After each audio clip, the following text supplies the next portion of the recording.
there is pain, there is sadness, there is loss. Just like the loss of a person is a collective loss. Because any priest here or any sisters know that the great part of sharing our Catholic faith and its values and its tradition is Jesus, and His teaching, and His message.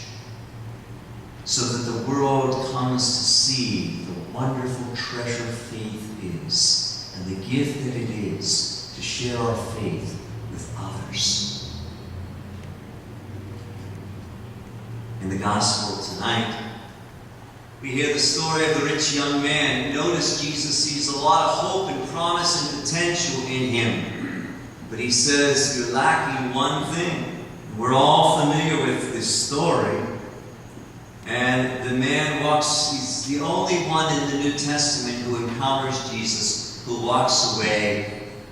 The Greek word is stugnazo. His face falls. It's like a child not getting what they want on their birthday or on Christmas.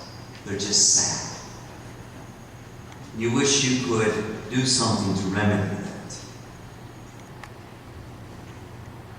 But Jesus says, I'm asking something more of you, that you would be an unselfish person, getting off yourself. And the more you fasten to me in my way of life, the more you will selflessly serve others.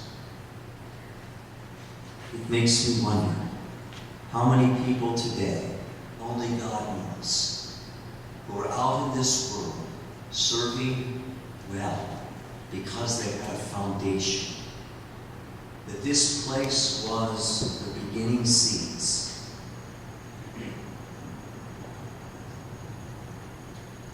People have sent me the last few weeks many beautiful cards and notes and well wishes and some of their treasures of St. Joseph's School. I thought I would, nearing my end, I would share with just a few parts of one of these. This is from a St. Joe alumnus. Mom and Dad told me about the closing of St. Joseph's School, which is sad news indeed. Unfortunately, I will not be able to attend the final Mass on Thursday, but I certainly will be there in spirit. The news of the school closing has caused me to stop and reflect on what St. Joseph's School has meant to me over the years. Second only to the example that has been set by my parents in the practice of our Catholic faith, the greatest faith training I could have ever received, through dedicated teachers, aides, employees, priests, sisters, and parents of St. Joseph's School.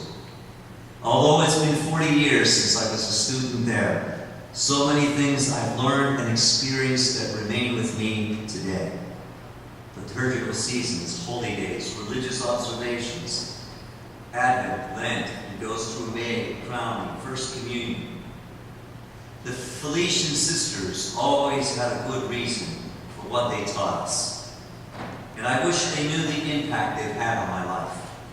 And I'm sure on the lives of countless many others.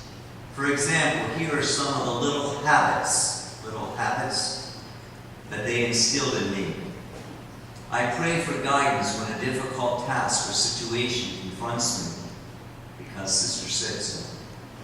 To this day, when I hear a siren, I pause and say a prayer for a person in need of help, because Sister said so. I bless myself when I pass a Catholic church in acknowledgement of the presence of Jesus in the Blessed Sacrament, because Sister said so. There are countless little habits of these that Sisters taught me that I need to say thank you for. Only God Himself knows how wide the alumni of St. Joseph's School has spread and shared their gifts. As parents, single, religious, public service, educators, military personnel, doctors and lawyers, business leaders, tradespeople, arts, entertainers, and caregivers. St. Joseph alumni have shared a legacy of dedication, commitment, and hard work for the benefit of others. I know that I'm not alone in saying that the roots of many back to those grade school years at St. Joe's. How blessed we are that our parents sent us to this school.